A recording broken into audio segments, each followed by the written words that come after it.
Assalamualaikum warahmatullahi ta'ala wabarakatuh. Barkanmu da sake saduwa da ku a cikin wannan YouTube channel namu mai suna Best Hausa TV. Idan yau ne farkon zuwan ka wannan YouTube channel din, na so ka danna mana subscribe, kana ka danna mana ƙararrawa domin samun sabbin shirye-shiryen masu nishaɗantarwa domin ku. To a yau dai labaran da muke da su shine muna ɗauke da shirin fim ɗin nan wato a duniya. A duniya kashi na 73. A yau ne za ku same shi. Idan har kun danna subscribe kana kun danna ƙararrawar sanarwa da zarar mun ɗora shi za ku same shi.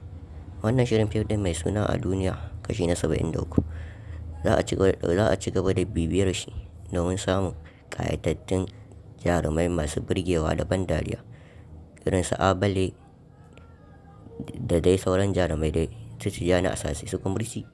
Wannan fim ɗin ya yi shahara wanda jaruman wanda Kannywood ba taɓa zanen wannan fim ɗin zai yi wannan shaharar ba.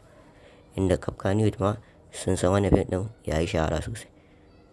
Sannan muna so ku danna subscribe yadda zarar mun ɗora shi wannan shirin ɗin za ku same shi cikin jin daɗi.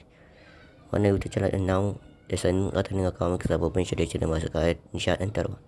Kar da ku manta idan yau ne farkon zuwan ka wannan YouTube channel ɗin, da danna mana subscribe kana